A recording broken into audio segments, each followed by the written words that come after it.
Let's mic news at 7। Madhya Pradesh के मुख्यमंत्री doctor Mohan Yadav ने कहा है कि हम सब ने देखा है कि सामान्यतः पश्चिमी देशों को आधुनिक और आगे बढ़ने वाला माना जाता है। वे कुछ भी हासिल कर सकते हैं और हम ऐसा नहीं कर सकते। कुछ दिनों पहले मैं असम से लौटा हूं। वहां हमने नागालैंड, मिजोरम के साथ मिलकर निवेशक सम्मेलन किया। मुख्यमंत्री ने भोपाल में मीडिया से बातचीत में कहा कि पूर्वोत्तर राज्यों के साथ मिलकर मध्य प्रदेश निवेश और विकास के नए रास्ते खोल रहा है। पश्चिमी देशों की तरह हम भी आधुनिकता और प्रगति में कोई कमी नहीं रखते। प्रधानमंत्री नरेंद्र मोदी के नेतृत्व में भारत तेजी से आगे बढ़ रहा है और मध्य प्रदेश भी ग्लोबल इन्वेस्टर समिट जैसे आयोजनों से निवेश आकर्षित कर रहा है। सरकार के बजाय 24 दलों से सरकारों की तरफ बढ़ गए। उसका दुष्परिणाम क्या आया, हमने सबने, देश ने भुगता है। कि आप देखो कि हमारे यहाँ 1 या 2 रेल चलती थी तो रेल मंत्री, कोई राज्य भी हमेशा इस बात के लिए पीछे पड़ते थे कि रेल मंत्री, हम रेल मंत्रालय हमको दे दो। क्यों दे दो? तो वो चाहे बिहार हो या बंगाल, 1 रेल हमारे यहाँ से चल जाएगी, 2 रेल चल जाएगी। अरे 1-2 के चल जाएगी, 100 चल जाएगी।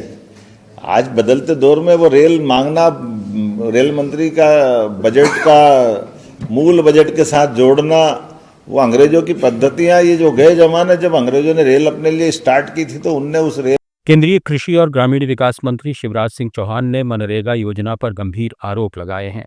उन्होंने दावा किया कि मजदूरों के बजाय मशीनों और ठेकेदारों से काम कराया जाता था, ओवर एस्टीमेट बनाए जाते थे, एक ही काम को बार बार दोहराया जाता था और फर्जी जॉब कार्ड बनाकर धन का दुरुपयोग किया जाता था। इतनी बड़ी धनराशि गांवों के स्थायी विकास के लिए इस्तेमाल ही नहीं हो पा रही थी। शिवराज सिंह चौहान ने कहा कि अब विकसित भारत जी राम जी योजना के तहत इन सभी गड़बड़ियों को पूरी तरह रोक दिया जाएगा। मनरेगा में 100 दिन की जगह अब मजदूरों को 125 दिन का रोजगार दिया जाएगा। इस योजना के लिए अगले वित्तीय वर्ष में 1,51,282 करोड़ रुपए की विशाल राशि आवंटित की जाएगी, जिससे विकसित भारत के लक्ष्य के तहत विकसित गांवों का निर्माण होगा। फर्जी जॉब कार्ड, कई तरह की गड़बड़ें थी और इतनी विशाल धनराशि का उपयोग गांव के स्थायी विकास के लिए हो ही नहीं रहा था। और इसलिए अब विकसित भारत जी राम जी योजना में उन सारी गड़बड़ों को रोककर 100 के बजाय 125 दिन मजदूरों को रोजगार, 1,51,282 करोड़ रुपया की विशाल धनराशि से। दिल्ली की मुख्यमंत्री रेखा गुप्ता ने मकर संक्रांति के पावन अवसर पर 81वें आयुष्मान आरोग्य मंदिर का उद्घाटन किया। उन्होंने कहा कि मकर संक्रांति के अवसर पर हमने बेहतर स्वास्थ्य सुविधाओं के लिए 81वें आरोग्य मंदिर का उद्घाटन किया है, जो प्राथमिक स्वास्थ्य केंद्र के रूप में दवा सेवाओं के साथ काम करेगा।